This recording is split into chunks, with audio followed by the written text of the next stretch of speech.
Syarat pertama, ruqyah tidak bermanfaat pada zatnya. Tetapi ruqyah adalah sebab yang memberikan pengaruh ruqyah itu bermanfaat, tidak bermanfaat adalah Allah. Apabila ada orang meyakini ruqyahlah yang memberikan kesembuhan, maka ini kesyirikan, bahkan kesyirikan akbar.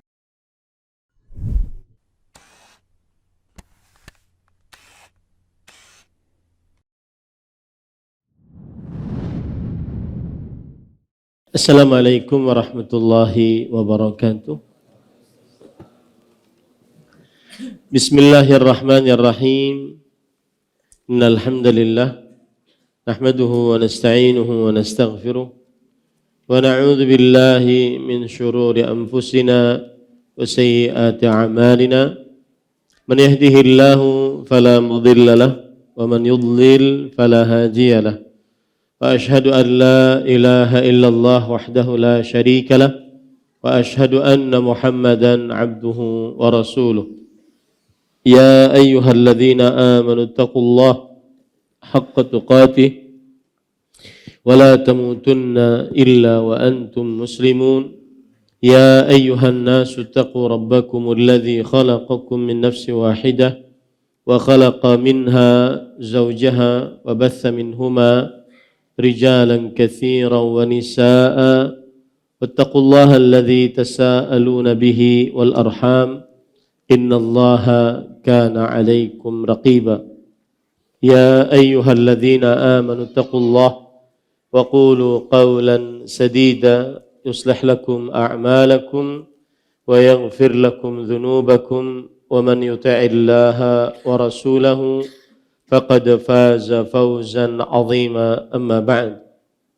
فإن أصدق الحديث كتاب الله وأحسن الهدي هدي محمد صلى الله عليه وعلى آله وسلم وشر الأمور محدثاتها وكل محدثة بدعة وكل بدعة ضلالة وكل ضلالة في النار. Alhamdulillah, kita bersyukur pada Allah Subhanahu wa taala pada hari ini, hari Rabu malam 24 Rabiul Akhir 1445 Hijriah, kita dimudahkan oleh Allah Subhanahu wa taala untuk duduk bersama mengkaji kembali kitab Ushulul Iman fi Adawil Kitabi was Sunnah yang sudah diterjemahkan dalam bahasa Indonesia, landasan-landasan keimanan berdasarkan cahaya Al-Quran dan Sunnah, yang ditulis oleh Fadilat Syekh Profesor Dr. Abdul Razak bin Abdul Muhsin Al-Badr dan Fadilat Syekh Profesor Dr. Ibrahim bin Amir Ar-Ruhaili dan Fadilat Syekh Dr. Saleh bin Sa'ad As-Suhaimi hafizahumullahu ta'ala. Salawat dan salam semoga selalu Allah berikan kepada Nabi kita Muhammad sallallahu alaihi wa ala alihi wasallam, pada keluarga beliau, para sahabat serta orang-orang yang mengikuti beliau sampai hari kiamat kelak. Dengan nama-nama Allah yang husna dan sifat-sifat yang mulia, kita berdoa, Allahumma inna nas'aluka ilman nafi'an wa rizqan tayyiban wa amalan mutaqabbala, Allahumma amin. Ahibati fillah, afanillah wa iyyakum. Kita masih di dalam al-babul awal, al-imanu billah, membicarakan tentang beriman kepada Allah Subhanahu wa taala, dan masih di dalam al-faslu tsani, tauhidul uluhiyah, yaitu fasal yang kedua, mengesahkan Allah Subhanahu wa taala di dalam ibadah.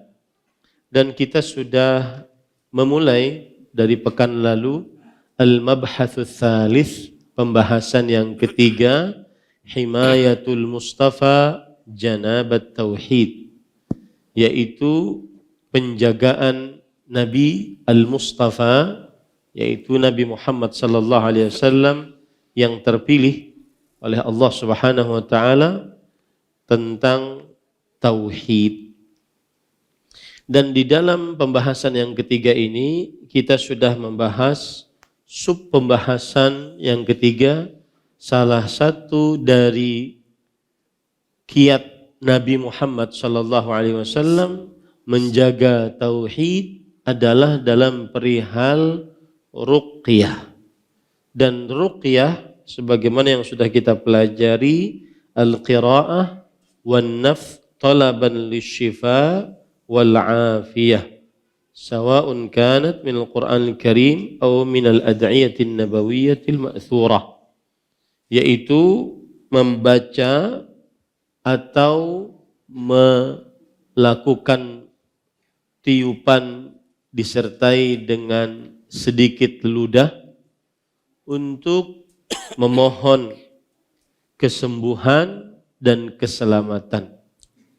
Baik itu bacaannya dari Al-Quran atau hadis Rasul sallallahu alaihi wa ala alihi wasallam.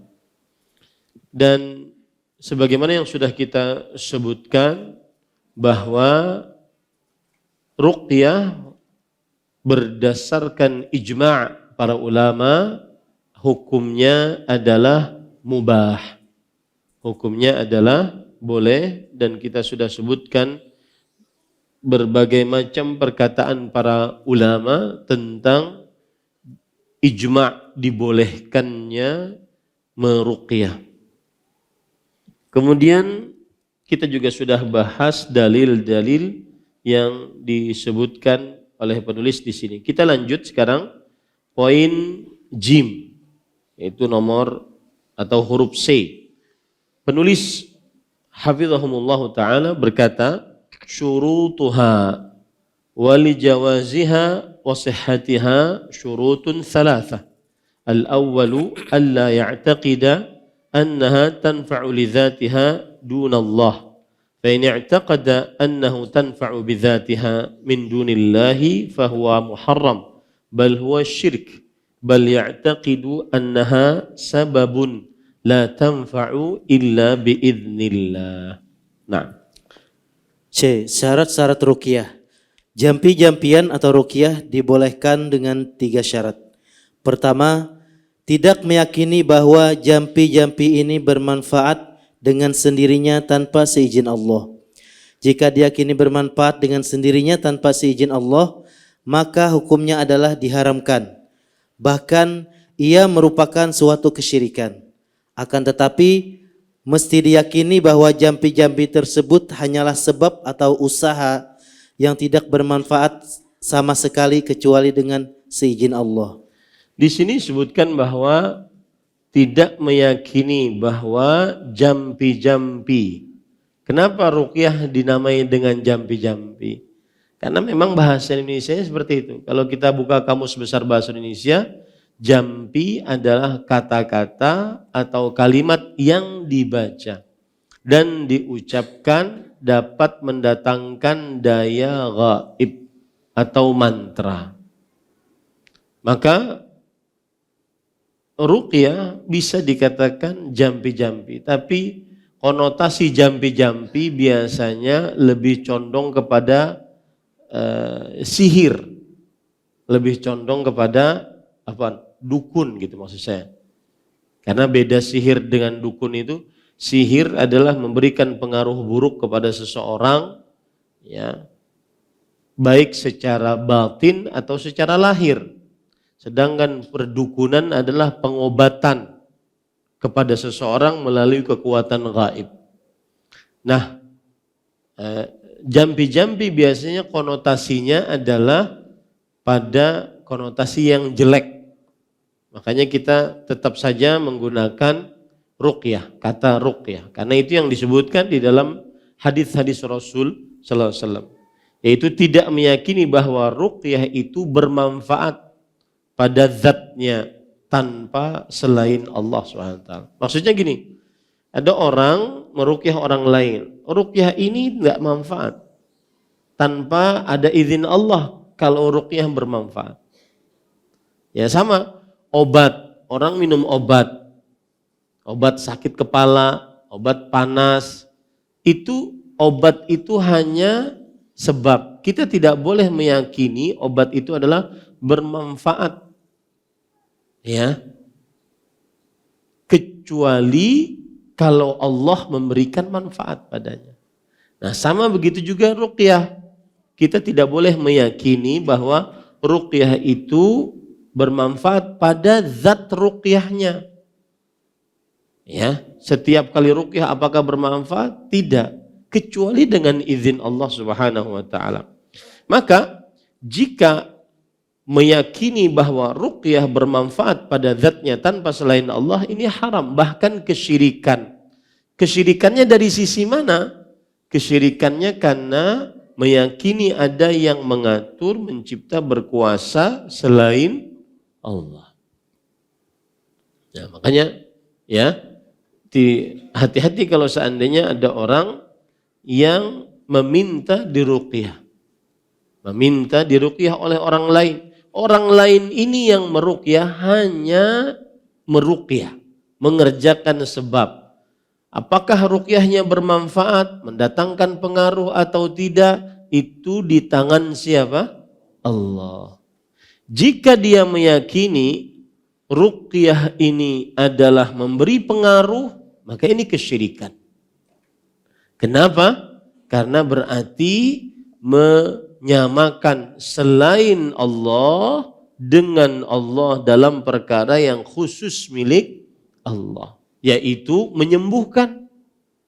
Ya, penyembuhan hanya milik Allah. Allah berfirman di dalam Al-Quran menceritakan tentang Nabi Ibrahim, wa idza maridtu fahuwa yashfin. Jika aku sakit, kata Nabi Ibrahim alaihissalam, maka dialah Allah yang memberikan kesembuhan kepadaku. Nah, ini syarat pertama kalau meruqyah, baik meruqyah diri sendiri, meruqyah orang lain, minta diruqyah oleh orang lain. Syarat pertama, ruqyah tidak bermanfaat pada zatnya, tetapi ruqyah adalah sebab. Yang memberikan pengaruh ruqyah itu bermanfaat, tidak bermanfaat adalah Allah. Apabila ada orang meyakini ruqyahlah yang memberikan kesembuhan, maka ini kesyirikan, bahkan kesyirikan akbar. Bal ya'taqidu annaha sabab. Tetapi dia meyakini bahwa ruqyah itu adalah sebab saja. La tanfa'u illa biiznillah. Tidak bermanfaat kecuali dengan izin Allah Subhanahu wa taala. Sama kalau kita mengusap Hajar Aswad. Kita mengusapnya bukan mengambil berkah dari si Hajar Aswad. Kita mengusapnya karena mencontoh Nabi Muhammad sallallahu alaihi wasallam mengusapnya, bukan karena mengambil berkah dari si Hajar tersebut. Ya, hati-hati ini. Ini adalah syarat yang pertama agar ruqyahnya menjadi boleh. Dia harus meyakini, yang diruqyah harus meyakini bahwa ruqyah ini adalah sebab saja. Sebab saja. Tidak memberikan pengaruh kecuali dengan izin Allah Subhanahu wa taala. Begitu pula kita ke dokter.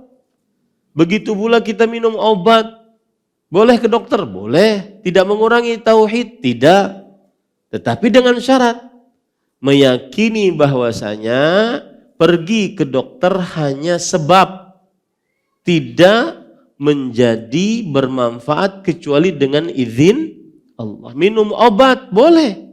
Bahkan diperintahkan, tadawaw ya ibadallah wala tatadawaw biharam. Berobatlah wahai hamba-hamba Allah, tapi jangan berobat dengan yang haram. Boleh berobat kalau begitu, tetapi tidak boleh meyakini obat ini yang menyembuhkan. Obat ini hanya apa? Sebab. Sebab bisa tidak berpengaruh kalau kehendak Allah. Meyakini yang memberi pengaruh kesembuhan, keselamatan hanya Allah. Obat hanya sebab. Dokter hanya sebab. Pergi ke dokter hanya sebab. Jadi bedakan antara dokternya, antara pergi ke dokternya. Bedakan antara dokternya yang mengobati dengan pengobatannya. Itu semua sebab. Sama juga ruqyah. dengan yang meruqyahnya. Itu semua sebab. Tidak bermanfaat kecuali dengan izin Allah. Bahkan kadang-kadang ada orang yang meruqyah cuma dengan bismillah, cuma dengan Al-Fatihah sembuh. Tidak perlu ruqyah yang ahli kebiasaan meruqyah. Ya. Tetapi karena ketergantungan dia kepada Allah sangat kuat, Allah mengabulkan. Ini syarat pertama dan syarat paling utama dalam ruqyah. Nah, makanya Rasulullah SAW menjaga ini.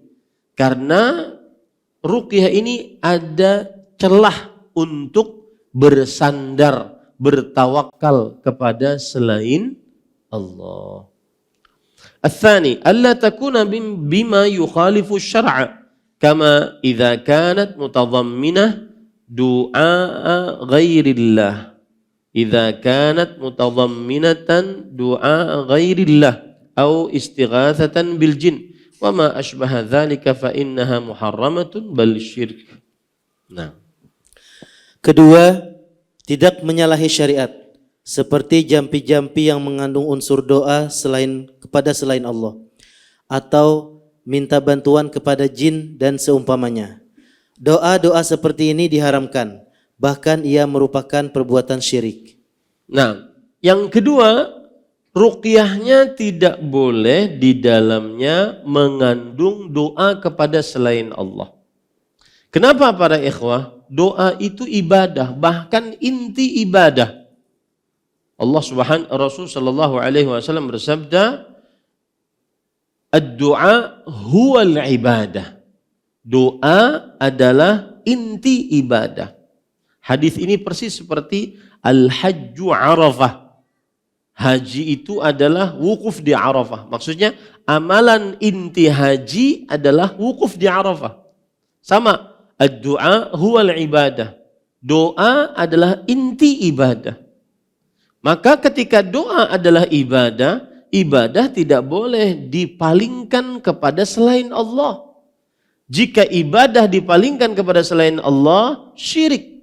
Dan syirik akbar, hukumnya haram. Syirik dan syirik akbar. Nah ini. Nah kalau seandainya di dalam meruqyah ada berdoa kepada selain Allah, meminta kepada selain Allah, maka ini haram. Hukum ruqyah yang asalnya mubah menjadi haram karena di dalamnya terdapat kesyirikan. Karena berdoa kepada selain Allah, berdoa kepada jin.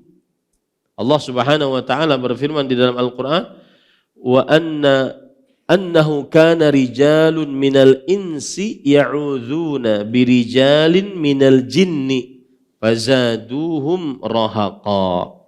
Dan ada sekelompok dari manusia meminta perlindungan kepada sekelompok dari bangsa jin, maka bertambahlah kepada mereka dosa dan kesalahan. Surat Al-Jin ayat 6. Ini ayat menunjukkan bahwa diharamkan berdoa kepada jin. Allah juga berfirman dalam Al-Quran, "Fala tad'u ma'allahi ahada." Janganlah kalian berdoa kepada seorang pun bersamaan dengan kalian berdoa kepada Allah Subhanahu wa taala. Dan ini banyak ayat, ya. Fala tad'u ma'allahi ahada. Janganlah kalian berdoa kepada seorang pun di samping kalian berdoa kepada Allah Subhanahu wa taala. Enggak boleh. Berdoa hanya murni kepada Allah Subhanahu wa taala. Allah berfirman di dalam Al-Qur'an, "Fad'ullaha mukhlishina lahuddin." Surat Ghafir ayat 14. Yang artinya berdoalah kalian dengan murni hanya untuk Allah dalam doa. Surat Ghafir ayat 14. Ya, ini para ikhwan dirahmati oleh Allah Subhanahu wa taala. Begitu juga dalam ayat, banyak ayat yang menunjukkan akan hal ini. Nah,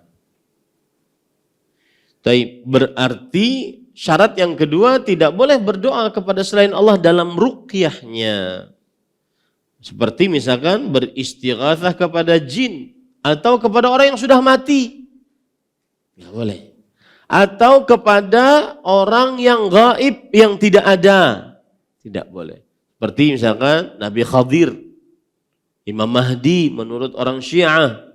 Nggak boleh berdoa saat meruqyah kepada orang yang gaib yang tidak ada.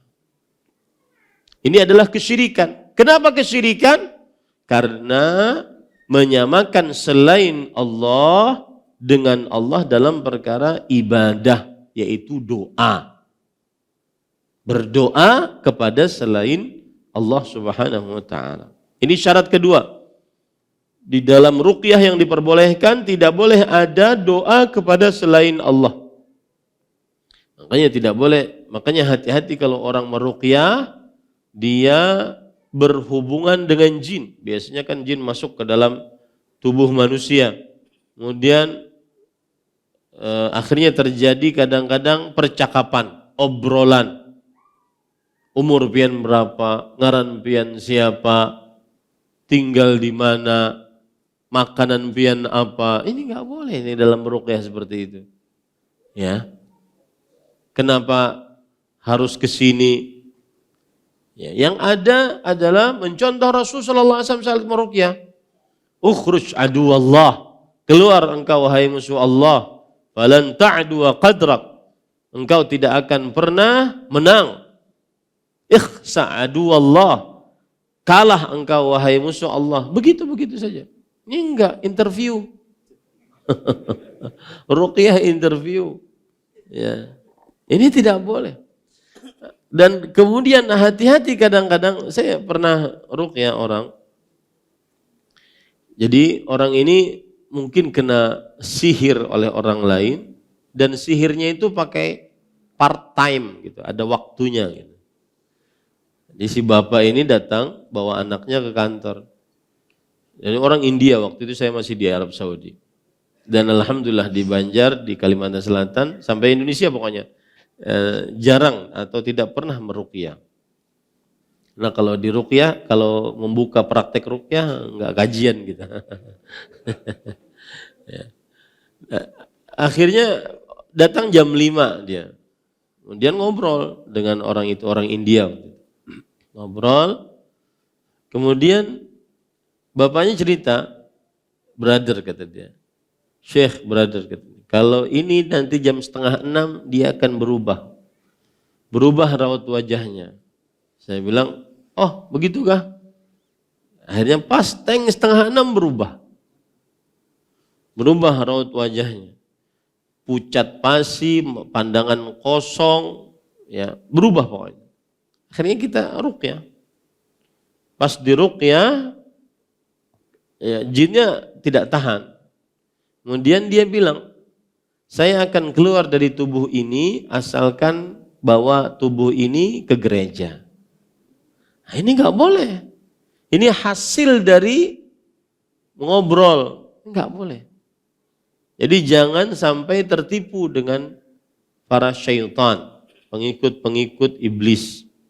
Pokoknya tugas kita itu meruqyah, membacakan Al-Quran atau doa-doa dari hadis Rasulullah SAW. Memperdengarkan, ya, memperdengarkan.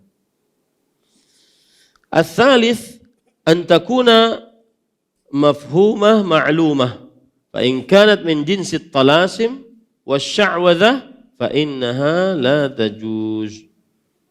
Nah, Ketiga, mesti memakai kata-kata yang dapat dipahami dan diketahui maknanya. Adapun jampi-jampi yang berbentuk rumus-rumus dan sulap yang tidak dapat dipahami maka tidak diperbolehkan. termasuk yang rumus-rumus seperti ini ya.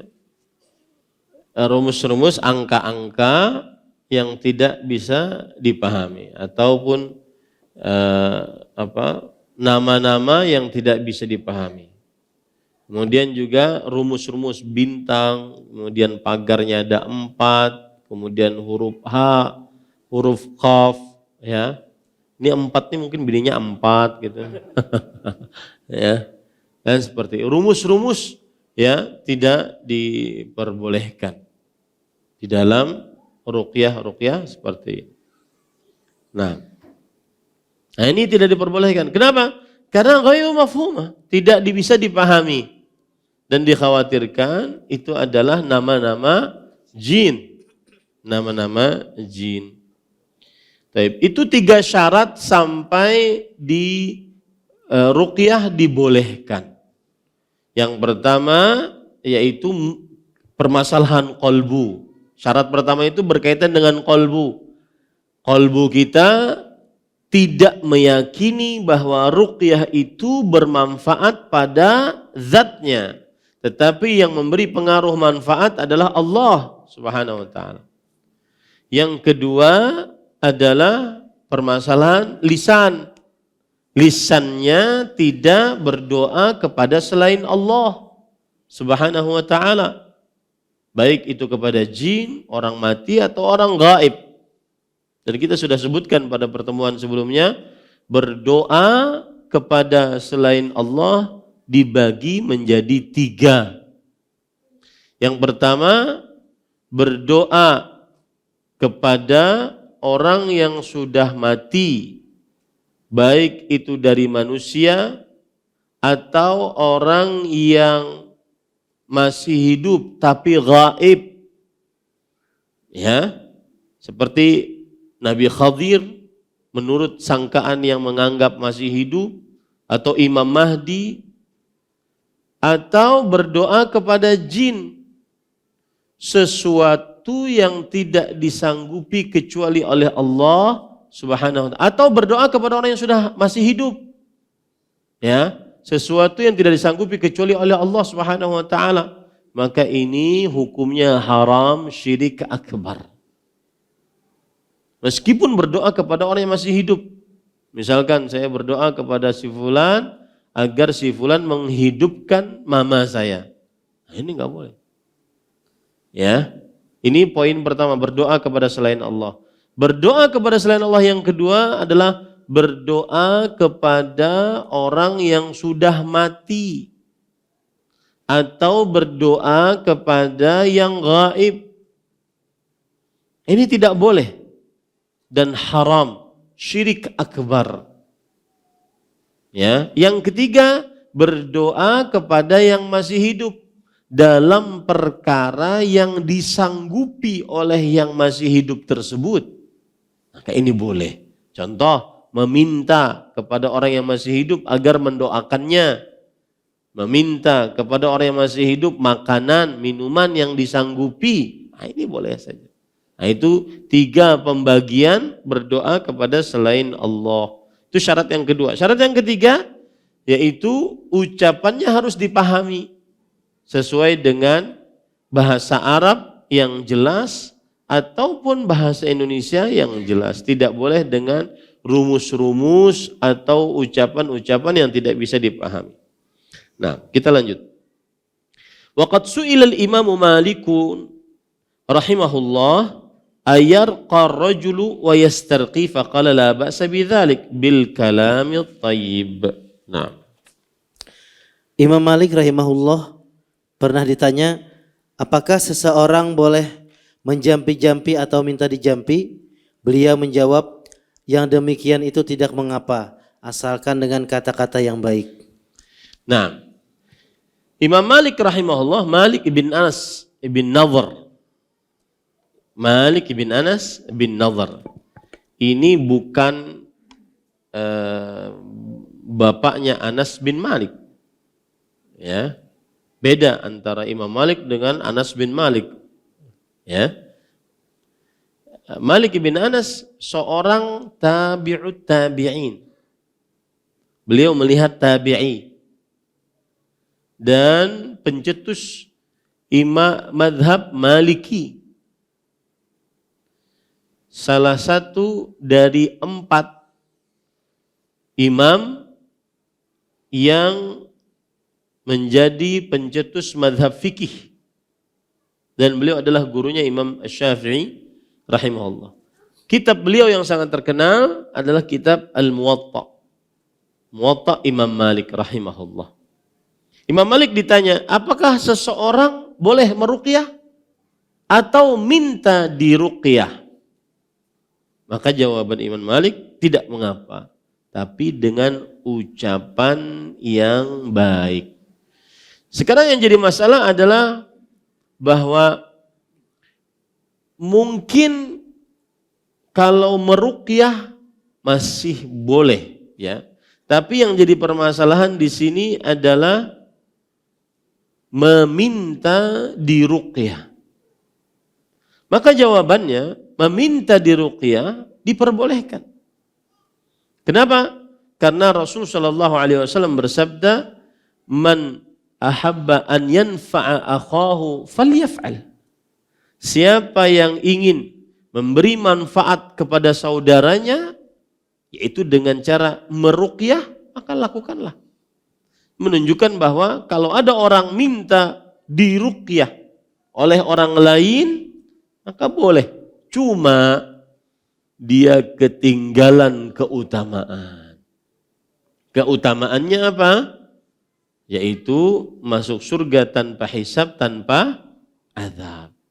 Mungkin dia masuk surga, tapi dihisab dulu, disiksa dulu. Sedangkan yang tidak minta diruqyah, maka diharapkan dia masuk surga tanpa hisab, tanpa azab. Karena Rasulullah sallallahu alaihi wasallam bersabda, "Hadhihi ummatuk." Ini adalah umatmu. Wa ma'ahum 70,000 yadkhuluna al-jannah bighairi hisabin wala azab. Dan umatmu di dalamnya ada 70.000 orang yang masuk surga tanpa hisab, tanpa azab. Siapa mereka? Humul ladzina la yastarqun, yang tidak minta diruqyah. Wala yaktawun, yang tidak melakukan pengobatan dengan cara kai. Wala yatatayyarun, dan tidak merasa bernasib sial dengan apa yang dilihat dan apa yang didengar. Wa ala rabbihim yatawakkalun, dan mereka senantiasa bersandar tawakal hanya kepada Allah Subhanahu wa ta'ala. Nah, ini para ikhwan yang dirahmati Allah. Tapi Imam Malik mengatakan tidak mengapa, asalkan dengan perkataan yang baik. Ini menunjukkan baik meruqyah atau minta diruqyah boleh. Cuma kalau minta diruqyah ketinggalan keutamaan. Apa keutamaannya? Masuk surga tanpa hisab, tanpa azab. Nah. Baik, sekarang poin dal, huruf D. Ar-ruqyah al-mamnu'ah. Kullu ruqyatin lam tatawaffar fiha asy-syurutul mutaqaddimah fa innaha muharramatun mamnu'atun. Ka'an ya'taqida ar-raqiya ka'an ya'taqida ar-raqi awil marqi annaha tanfa'u wa tu'athiru bidzatiha aw takunu mustamilatan ala alfadhin syirkiyyah wa tawassulatin kufriyyah wa alfadhin bid'iyyah wa nahwi dzalik aw takunu ar-ruqyah bi alfadhin ghairi mafhumah kat talasim wa nahwiha. D. Jampi-jampian yang dilarang. Setiap mantra yang tidak melengkapi syarat-syarat di atas dilarang dan diharamkan. Misalnya, penjampi atau yang dijampi meyakini bahwa jampi-jampian itu bermanfaat dan berpengaruh dengan sendirinya. Atau jampi-jampian yang mengandung lafal-lafal syirik. Atau tawassul yang berisi kekufuran. Atau lafal-lafal bid'ah dan yang seumpamanya. Atau jampi-jampian yang lafal-lafal yang tidak dipahami seperti rumus-rumus atau azimat dan yang seumpamanya. Baik. Ini adalah ruqyah yang terlarang. Yang pertama di sini disebutkan bahwa yaitu meyakini bahwa si peruqyah lah yang bisa mengobati, menyembuhkan. Ini salah. Peruqyah dan ruqyahnya hanya apa? Sebab. Tidak dapat memberi pengaruh tanpa izin Allah. Satu. Yang kedua, bahwa yang terlarang dalam ruqyah adalah di dalam bacaan-bacaannya terdapat bacaan syirkiyah. Seperti minta bantuan kepada jin, minta bantuan kepada orang mati, minta bantuan kepada orang yang gaib, yang tidak ada. Nah, ini syirik. Atau tawassulat, atau menjadikan sesuatu perantara. Ini Allah, di sana ada perantara antara dia dengan Allah Subhanahu wa taala. Dia tidak langsung berdoa kepada Allah, tapi berdoa kepada perantara. Dengan asumsi perantara ini yang akan menyampaikan hajatnya kepada Allah. Nah, ini tidak boleh. Ya, ini tidak boleh. Contoh misalkan ada orang menyebutkan, ya wali fulan. Ketika dinasihati, jangan berdoa dengan wali, berdoa kepada Allah. Enggak, ikam gak ada paham, aku bertawassul. Tawassul yang mereka maksud ini adalah perantara. Maka kita katakan, kalau tawassul maksudnya adalah perantara, maka Allah tidak perlu perantara. Ya, dan menjadikan antara seseorang dengan Allah adalah perantara, itulah kebiasaan orang musyrik jahiliyah. Allah Subhanahu wa taala berfirman, "Ma na'buduhum illa liyuqarribuna ila Allahi zulfa." Yang menjadikan orang-orang musyrik jahiliyah menjadikan perantara antara mereka dengan Allah, mereka mengatakan, kami tidak beribadah kepada perantara ini. Perantara ini hanya mendekatkan diri kami kepada Allah SWT. Persis enggak? Persis. Jadi pian jangan heran kalau di lapangan, ya, kalau pian praktek lapangan, ya, di lapangan ada nanti pembicaraan bahwa ketika ada orang misalkan menyebutkan ya wali fulan, ya syekh fulan, kemudian dinasihati, berdoa kepada Allah, jangan kepada wali. Enggak, ini adalah perantara. Ini tawassul. Bukan ikam, benar kada paham tawassul. Maka kita katakan tawassul yang kamu maksud adalah perantara. Menjadikan antara seseorang dengan Allah perantara. Itulah yang dilakukan oleh orang-orang musyrik jahiliyah. Yang disebutkan, ma na'buduhum illa liyuqarribuna ila Allahi zulfa. Kami tidak beribadah kepada perantara ini. Perantara ini kami panggil-panggil, kami doai hanya untuk mendekatkan diri kami kepada siapa? Allah. Kami pelaku dosa, kami pelaku maksiat. Sama dengan orang yang ingin rakyat bertemu dengan rajanya. Tidak mungkin langsung dia bertemu dengan rajanya. Dia harus melalui orang terdekatnya sang raja. Nah, kita katakan berarti Anda menyamakan Allah dengan makhluk sang raja. Paham ya? Nah, pada ikhwan. Kemudian atau juga yang tidak diperbolehkan dari ruqyah adalah dengan lafaz-lafaz yang tidak bisa dipahami. Ya. Jadi kalau seandainya ada orang meruqyah lafaznya tidak difahami, nah ini bukan ruqyah syar'iyah. Setelah azan saya akan menyebutkan tata cara detail tentang ruqyah. Ada 10 tata cara meruqyah. Kemudian setelah itu kita akan sebutkan hal-hal yang terlarang bagi si peruqyah. Kemudian setelah itu kita akan menyebutkan hal-hal yang terlarang bagi yang diruqyah. Mudah-mudahan semuanya bisa kita pahami. Baik. Sekarang kita ingin membahas tentang sifat meruqyah. Ada 10 sifat meruqyah yang disebutkan dalam hadis-hadis yang sahih. Yang pertama, meruqyah dengan membaca Al-Quran atau doa-doa yang sahih dari hadis Rasul sallallahu alaihi wasallam. Doa-doa dari hadis Rasul sallallahu alaihi wasallam yang sahih. Membaca saja. Jadi ada pasien, kemudian kita baca, baik baca Al-Quran, baik baca doa. Ya.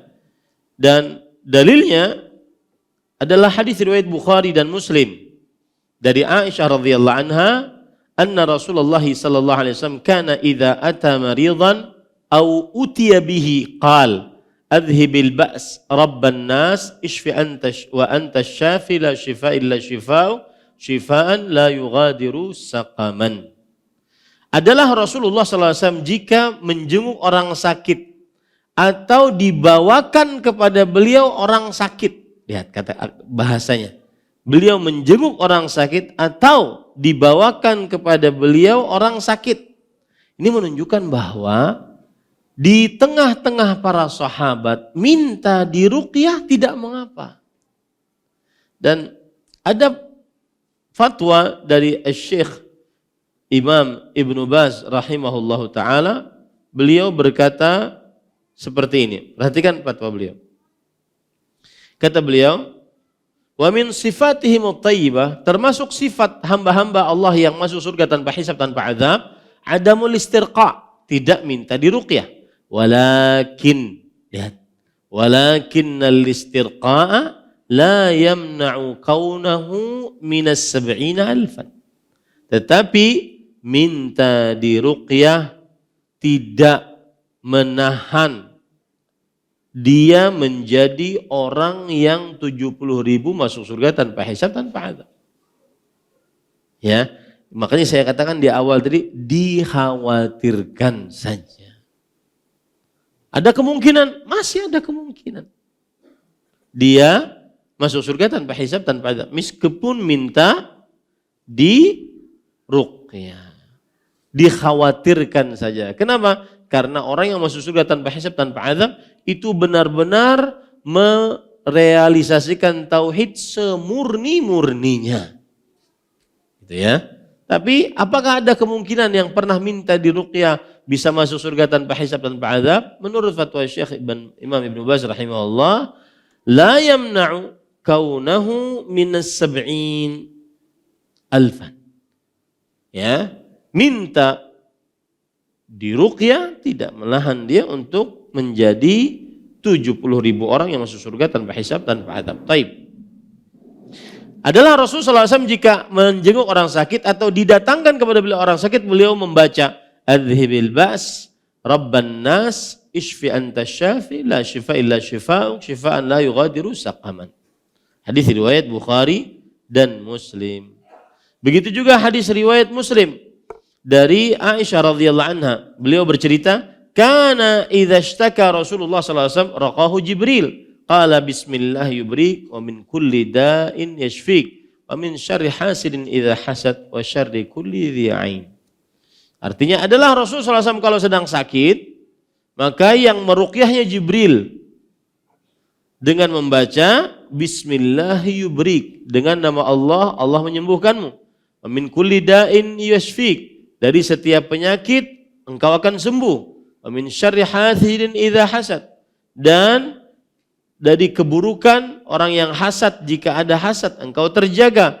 Wa syarri kulli dhi ain, dan terjaga dari keburukan setiap mata yang mendatangkan pengaruh buruk. Intinya ini cara yang pertama meruqyah, yaitu dengan membaca saja. Cara yang kedua adalah membaca kemudian dibarengi dengan an-nafsu, nun fa tha, an-nafsu, membaca dibarengi dengan nafs. Apa itu nafs? Imam An-Nawawi rahimahullah dalam kitab Al-Minhaj ala Minhaj syarah Nawawi Sahih Muslim, nafkhun latifun bila rid, tiupan yang ringan tanpa ada air ludah. Gitu ya. Tiupan yang ringan tanpa ada air ludah, itu namanya nafs. Maka cara yang kedua membaca disertai dengan nafs, tiupan yang ringan tanpa ada air ludah.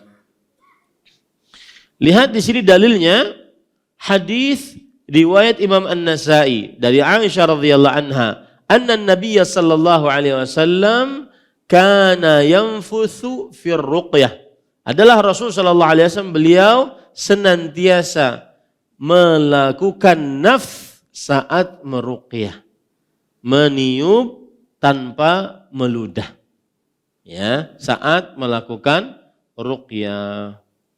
Begitu juga dalam hadis riwayat Bukhari dan Muslim dari Aisyah radhiyallahu anha, anna Rasulullah sallallahu alaihi wasallam kana idza ishtaka yaqra ala nafsi bil mu'awwidzat wa yanfuth adalah Rasulullah SAW kalau sakit, beliau meruqyah diri beliau sendiri dengan bacaan-bacaan muawwidzat. Apa itu muawwidzat? Qul a'udzu birabbil falaq, qul a'udzu birabbin nas. Ya, beliau ulang-ulang. Ada tambahan lain dalam riwayat yang lain, muawwidzat maknanya juga qul huwallahu ahad. Muawwidzat maknanya juga adalah qul ya ayyuhal kafirun. Mungkin sampai Banjar jadi Fatihah 4. Itulah itu dia. Nah, ini para ikhwan yang dirahmati oleh Allah. Adalah Rasulullah SAW jika beliau sedang sakit, beliau membaca muawwidzat, yaitu surat-surat yang ada minta perlindungan. Wa yanfus, dan kemudian beliau melakukan nafs, yaitu meniup. Cara yang ketiga, membaca disertai dengan tafl. Nah, ini beda lagi. Kalau tadi nafs, ini tafl. Ta, fa, lam. Apa itu tafl? Para ikhwan yang dirahmati oleh Allah Subhanahu wa taala, tafl adalah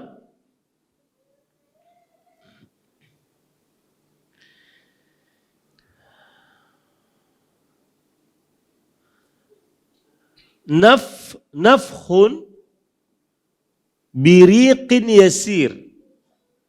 Tiupan dengan sedikit air ludah. Tiupan dengan sedikit air ludah. Sedikit aja, jangan banyak-banyak. Apalagi sampai dikumpulkan. Jangan ya, sedikit aja. Taib.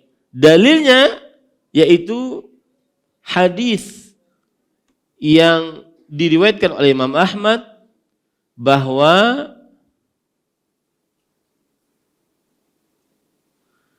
Muhammad ibn Hatib radhiyallahu anhu. Muhammad bin Hatib, namanya Muhammad. Beliau sahabat Rasulullah sallallahu alaihi wasallam. Beliau bercerita, waqa'atil qidru ala yadi. Ini ceritanya menarik. Panci yang terisi air menimpa tanganku. Fahtaraqat yadi, maka tanganku terbakar. Fantalaqa bi abi ila Rasul sallallahu alaihi wasallam. Maka bapakku membawaku menemui Rasul sallallahu alaihi wasallam. Wa kana yadfulu fiha.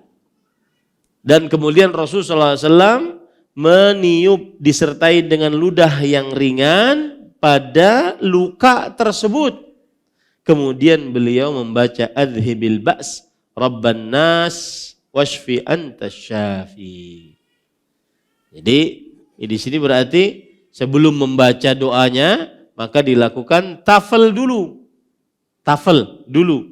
Baru setelah itu membaca doa adhibil ba's Rabban nas isfi anta syafi. Artinya hilangkan penyakit wahai Tuhannya manusia, sembuhkanlah sesungguhnya engkau maha penyembuh. Cara yang keempat, membaca disertai dengan mengusap. Disertai dengan mengusap dengan tangan kanan. Ya.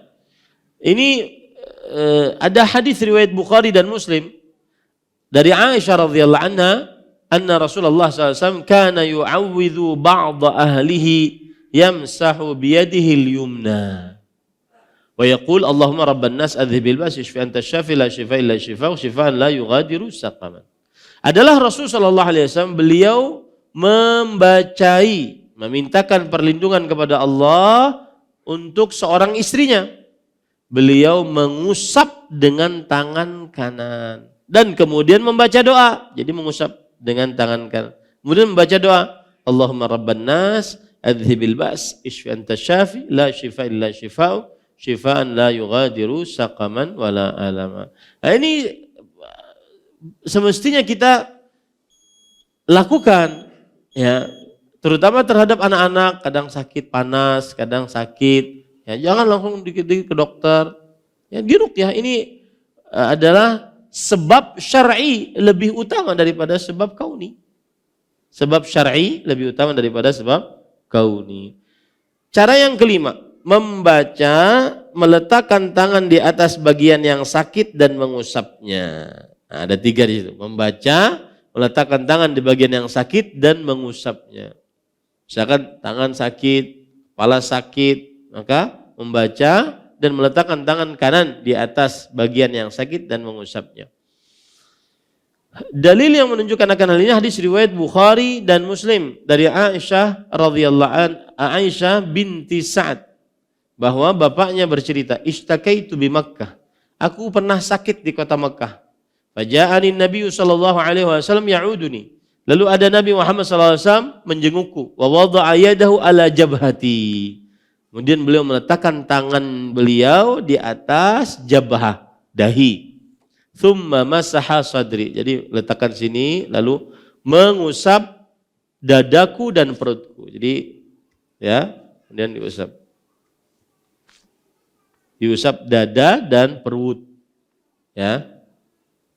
Apakah wajah juga diusap? Jadi seluruhnya tidak disebutkan dalam hadis. Tetapi mengusap, meletakkan tangan di dahi lalu usap dada dan perut. Gitu ya. Apa bacaannya?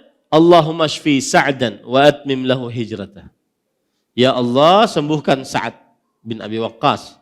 Ya.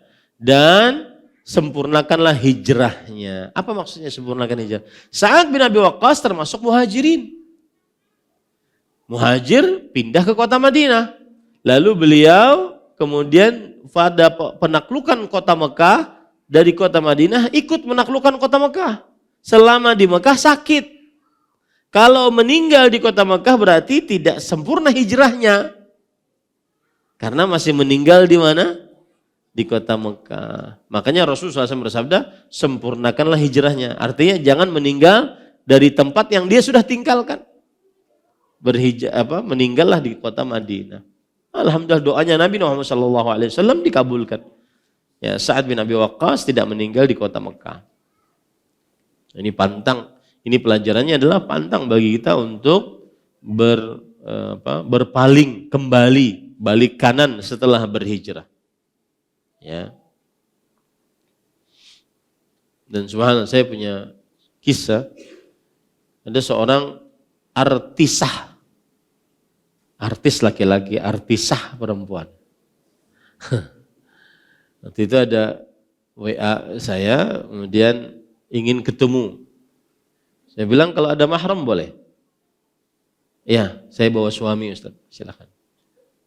Hanya ngobrol. Salah satu pengalaman yang menarik yang beliau sampaikan adalah, Ustaz saya artis advertising. Ustaz lihat spanduk-spanduk yang itu saya yang buka aurat itu saya orangnya. Taib. Lalu ibu ada apa? Kata beliau, bagaimana agar tetap istiqamah? Karena saya pernah kejadian dapat hidayah dari Allah langsung berubah total. Yang dulunya buka aurat, kelabing malam, minum-minum dan seterusnya. Kemudian saya dapat hidayah, kemudian berubah total. Bercadar, kemudian rapat serapat-rapatnya. Tapi kemudian teman-teman saya mundur teratur satu-satu. Akhirnya saya nggak punya teman. Akhirnya saya kembali lagi ke komunitas saya. Akhirnya semua yang sudah saya lakukan, saya tinggalkan. Suatu saat kami lagi dugem, lagi kelabing malam, maka teman saya meninggal di pangkuan saya. Saya menangis sejadi-jadinya. Bukan karena teman saya mati. Teman saya mati, ya udah biarin aja itu urusan dia. Tapi alangkah buruknya saya ketika saya sudah diberi petunjuk oleh Allah Subhanahu wa taala, kemudian kembali lagi balik kanan, ya, tidak menyelesaikan hijrah tersebut sampai selesai. Dan berarti Allah memberikan saya kesempatan yang kedua. Semenjak itu saya kembali lagi. Makanya bahaya, ya, makanya Rasulullah SAW berdoa, atmim lahu hijrah. Ya Allah, sempurnakan hijrah. Jangan sampai kembali kepada yang dulu yang sudah kita taubati dari dosa-dosa tersebut. Nah, kemudian juga ada hadis riwayat Muslim dari Utsman bin Abil As Ats-Tsaqafi. Beliau mengeluh kepada Rasulullah SAW mendapati, ya ini penting, annahu syaka ila Rasulullah SAW waja'an yajiduhu fi jasadi mundu aslam. Beliau mendapati di dalam tubuh beliau ada rasa sakit semenjak masuk Islam. Nah ini ujian. Ahasiban nas an yutraku an yaqulu amanna wa hum la yuftanun. Apakah manusia akan dibiarkan untuk mengucapkan saya beriman sedangkan mereka belum diuji oleh Allah Subhanahu wa taala? Masuk Islam ternyata dapat penyakit, ujian. Meninggalkan yang haram ternyata dapat penyakit, ujian. Harus diuji oleh Allah. Ya. Agar diketahui mana yang benar imannya dan mana yang hanya ikut-ikutan. Diuji oleh Allah Subhanahu wa taala. Maka orang ini masuk Islam mendapati di bagian tubuhnya ada sakit. Lalu Rasulullah SAW bersabda, "Dha' yadaka 'alal ladzi ta'allama min jasadik." Letakkan tanganmu di anggota tubuh yang kamu merasa sakit. Wa qul bismillahi thalathan. Dan ucapkan bismillah sebanyak 3 kali. Bismillah, bismillah, bismillah. Wa qul sab'a marrat a'udzu billahi wa qudratihi min syarri ma ajidu wa uhadha. Dan ucapkanlah 7 kali ucapan a'udzu billahi wa qudratihi min syarri ma ajidu wa uhadir. Ini adalah cara yang kelima. Tapi waktu kita nggak cukup ya. Kita lanjut pekan depan ya. Cara yang kelima. Baik. Cara yang kelima.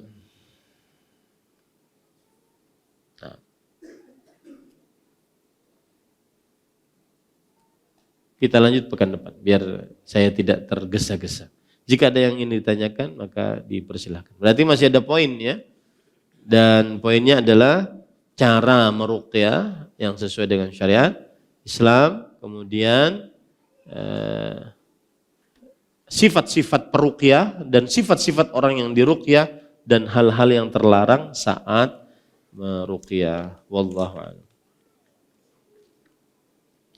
Sebelumnya saya melihat di sosial media tentang mandi air garam dan manfaatnya yang dibarengi dengan doa yang ada di dalam Al-Quran. Apakah hal tersebut syirik atau diperbolehkan? Jawabannya adalah mandi air garam itu salah satu sebab kauni qadari atau tidak. Sebab itu sering saya ceritakan ini. Sebab itu ada 2. Sebab syar'i dini. Syar'i dini adalah sebab yang sesuai dengan syariat. Ada dalilnya dari Al-Quran, dari hadis Rasul sallallahu alaihi wasallam. Seperti dalam permasalahan ingin sembuh dari penyakit, maka dia memakai sebab syar'i dini seperti baca Quran, wa nunazzilu minal Qur'ani ma huwa syifa. Kami turunkan Al-Quran yang merupakan obat penyembuh. Kemudian seperti yang kedua, minum madu, min butuniha syarabun mukhtalifun alwanuhu fihi syifa'un linnas. Di dalam perut-perut lebah ada minuman yang berwarna-warni yang merupakan obat penyembuh. Obat penyembuh. Kemudian air zam-zam, zam-zam lima syuribalah, syifa'u suqmin wa ta'amu tu'min. Zam-zam adalah sesuai dengan niat yang meminumnya. Obat penyembuh dari penyakit, makanan paling bergizi. Kemudian juga habbatus sauda, jintan hitam. Habbatus sauda dawa min kulli da illa al-haram. Habba sauda adalah obat dari setiap penyakit kecuali kematian. Dan banyak yang lain lagi. Itu sebab syar'i dini dalam perihal mengobati penyakit. Ada sebab syar'i dini dalam perihal rezeki. Seperti banyak istighfar, banyak bersedekah, menyambung hubungan rahim, kemudian bertakwa kepada Allah, ya, dan seterusnya.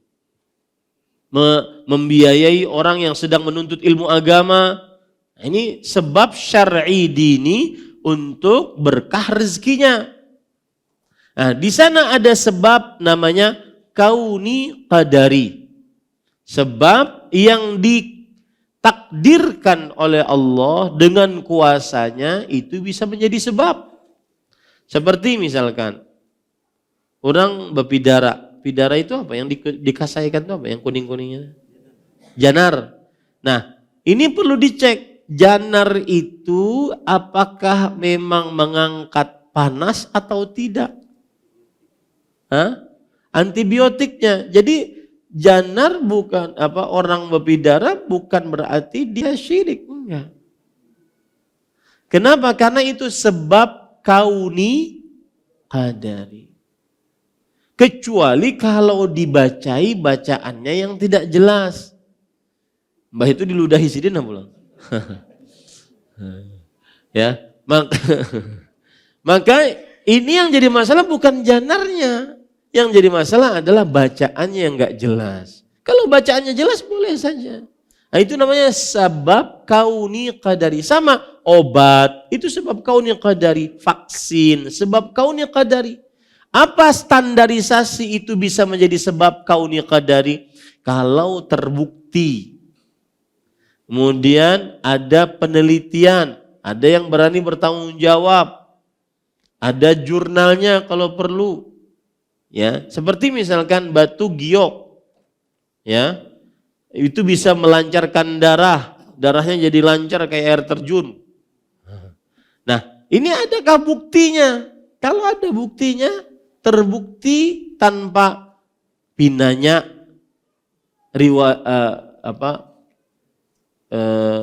diriwayatkan, tapi pasti dia terbukti, maka boleh dipakai. Pernah di ibu kota ditanya, ada orang yang punya sekolahan elit. Ini masuk sekian ratus juta gitu. Ustaz, apa hukumnya membaca garis tangan? Karena kami, setiap murid yang mendaftar ke kami akan cek ini orang dia secara psikologis dan secara karakter dia bisa jadi apa gitu. Nanti ke depannya. Saking canggihnya sekolahannya. Tapi dia tanya, apa hukumnya membaca garis? Maka saya katakan, itu dalam ilmu sebab, itu namanya sebab kauni qadari. Nah sekarang apakah ada yang membuktikan bahwa bacaan pada garis tangan itu bisa mengetahui dengannya karakter seseorang, psikologi seseorang, sifat seseorang. Kalau belum terbukti maka itu tidak boleh digunakan. Itu menjadi sebab yang bukan sebab dan dijadikan sebab. Dan itu syirik asghar, syirik kecil. Dan syirik kecil ini pengertiannya setiap syirik yang menghantarkan kepada syirik akbar. Bisa naik dia menjadi syirik akbar apabila meyakini sebab itulah yang memberi pengaruh, mencipta, mengatur, berkuasa. Nah, ini sama dengan ini. Mandi air garam. Nah, apakah sudah terbukti? Yang jelas secara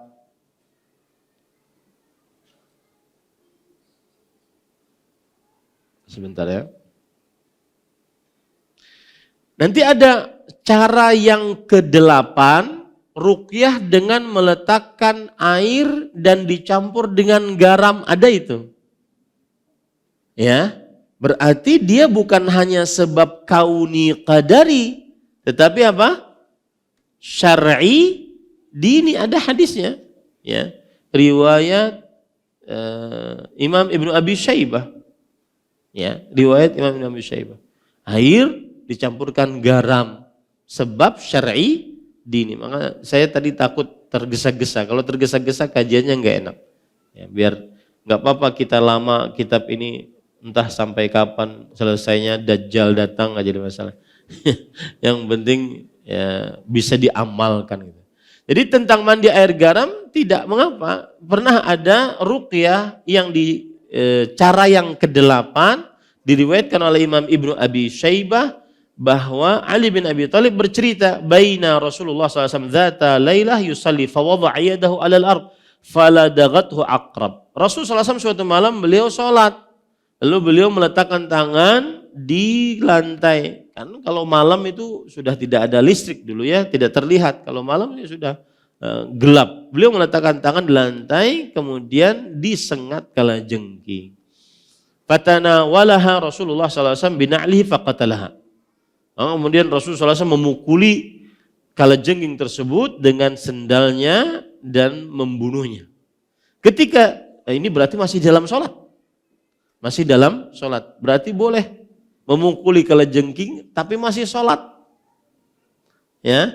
Setelah saya sholat, beliau berdoa, beliau bersabda, la'anallahu al-aqrab la tad'u musalliyan wala ghairah au nabiyyan wala ghairah. Semoga Allah melaknat si kalajengking ini. Orang sholat tidak ditinggal masih disengat. Bahkan Nabi pun disengat. Kata Rasulullah SAW seperti itu. Kemudian beliau minta didatangkan air dan garam. Faja'alahu fi ina. Beliau letakkan di dalam bejana. Thumma ja'ala yasubbahu ala isba'ihi haitsu ladaqatu. Lalu beliau siramkan kepada tempat yang disengat tadi. Wa yamsahuha, dan mengusapnya. Wa yu'awwidhuha bil mu'awwidhatain, dan beliau membacakan dengan 2 surat minta perlindungan. Qul a'udzu birabbil falaq, qul a'udzu birabbin nas. Ini menunjukkan bahwa boleh. Ya, dan hadisnya sahih. Hadisnya sahih, dihasankan oleh Imam Al-Albani rahimahullah. Nah, jadi ini tidak mengapa ya. Wallahu a'lam. Saya mendapati kitab berisi ajaran cara membuat wafak atau pengenalan wafak dari kitab Imam Al-Ghazali dan Ibnul Arabi. Apa hukum membaca kitab tersebut untuk suatu penelitian? Saya tidak tahu kitab wafak. Mungkin dari namanya wafak itu maksudnya adalah angka ditepatkan dengan berapa. Ditepatkan dengan berapa. Saya beri contoh misalkan fulan lahirnya, si laki-laki lahirnya 12 bulan 2 tahun 2002. Gitu? Nah ini dibaca nih, angka-angkanya dibaca. Mau menikah dengan si fulana yang lahir bulan 1 tanggal 1 bulan 1 2021. Nah, dicocokkan, kemudian keluarlah nanti kapan bagusnya pernikahannya. Nah, itu mungkin yang disebut dengan wafak. Saya sendiri tidak tahu apa itu wafak. Ya, wallahu a'lam. Kalau sekedar untuk penelitian boleh saja. Apalagi untuk membantah kesyirikan atau membela sunnah, memperingatkan manusia akan bid'ah, boleh saja. Wallahu a'lam. Ada yang lain? Nah. Bismillah, assalamualaikum warahmatullahi wabarakatuh. Waalaikumsalam. Jazakallahu khairan atas kesempatannya Ustaz. Tadi dijelaskan bahwa orang yang meminta diruqyah tidak mendapatkan keutamaan masuk surga tanpa hisab, tanpa azab. Dan apakah seorang yang peruqyahnya Ustaz, apakah juga termasuk dalam hadis ini?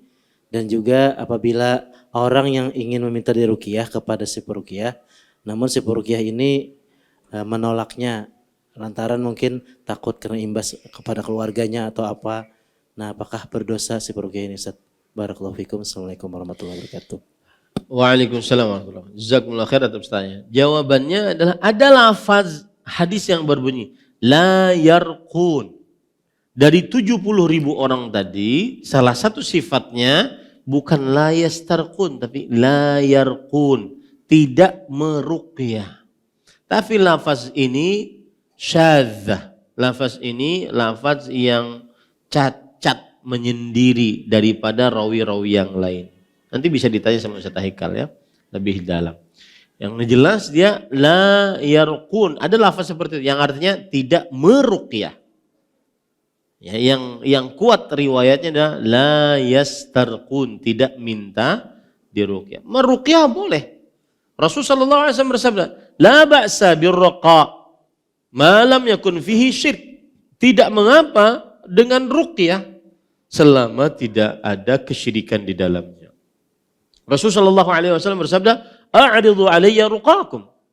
Artinya hadapkan kepadaku ahli-ahli ruqyah kalian. Tidak mengapa itu. Ya, tidak mengapa. Kemudian juga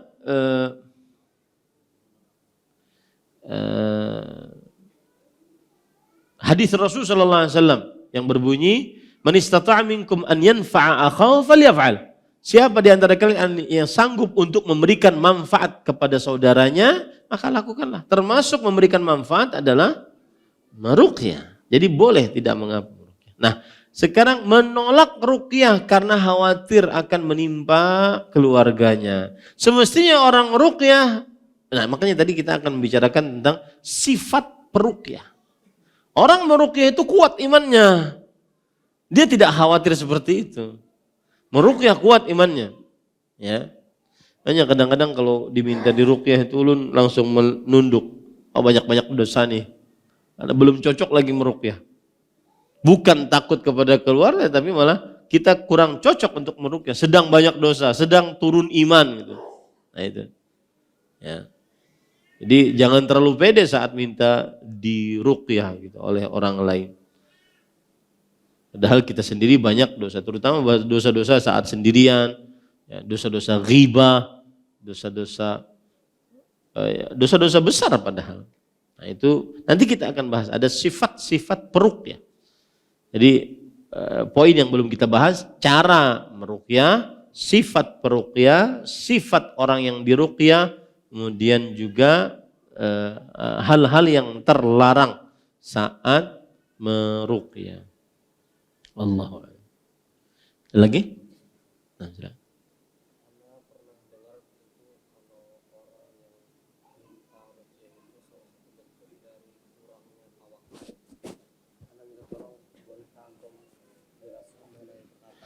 Iya. Ada sebagian penjelasan para ulama kenapa sampai minta diruqyah itu termasuk yang dikhawatirkan tidak masuk surga tanpa hisab, masuk surga tanpa hisab, tanpa azab. Artinya dia akan tetap dihisab dan tetap diazab. Ya, dia kehilangan kesempatan itu. Salah satunya yang dikatakan penanya, yaitu orang yang minta diruqyah bagaimanapun ada ketergantungan terhadap orang yang kita mintai untuk meruqyah kita. Pahamlah maksud lu. Jadi kita pergi ke orang tuh, apalagi sudah ada kisah sebelumnya, coba minta di sana. Rancak kabul tuh orang tuh doanya. Nah, ya. Sembuh tuh, ruqyahnya kuat tuh. Ya. Nah, seperti itu. Ada semacam ketergantungan. Ketergantungan ini yang mengurangi porsi tauhid, kemurnian tauhid. Karena orang yang bertauhid itu benar-benar murni ketergantungannya hanya kepada Allah. Ada perkataan menarik dari Al-Hafidh Ibn Rajab Al-Hambali. Beliau mengatakan, Al-bala idza istadda wa tanaha wa ta'azam. Musibah kalau semakin besar, semakin sulit, semakin memuncak, fahasala lil 'abdi al-iyas an kashfihi min jihatil makhluqin. Maka saat musibah bala tadi semakin memuncak, maka dia putus asa, minta bantuan kepada makhluk untuk mengangkat bala tersebut. Putus asa, minta bantuan kepada makhluk. Nah, ini keadaan yang sangat diinginkan oleh Allah dalam kalbu seorang muslim. Kalau sudah putus asa minta bantuan kepada makhluk, apa yang terjadi? Fata'allaqa qalbuhu billah. Maka bergantunglah hatinya hanya kepada Allah semata. Wa man tawakkala alaih kafah. Siapa yang bertawakal kepada Allah, Allah akan mencukupkannya. Nah, orang yang meminta diruqyah ada semacam kecenderungan bergantungnya dia kepada orang yang meruqyahnya. Walaupun secuil. Mungkin kalau hitungan persennya 0,00001%. Tapi Kembali ke permasalahan awal, asal hukum minta diruqyah apa? Boleh. Jadi jangan dilarang orang minta diruqyah. Mungkin dia tidak bisa meruqyah dirinya sendiri, mungkin dia sudah tidak sanggup lagi, macam banyak alasan. Wallahu a'lam. Nah, yang lain? Cukup kiranya. Ini yang bisa disampaikan. Subhanakallah bihamdik, asyhadu an la ilaha illa anta astaghfiruka wa atubu ilaik. Wa sallallahu nabiyana Muhammad walhamdulillahi rabbil alamin. Wassalamualaikum warahmatullahi wabarakatuh. Terima kasih. Jazakumullah khairan wa barakallahu fikum. Video ini dibuat atas partisipasi dari donasi Anda. Semoga menjadi amal jariah bagi Anda semuanya.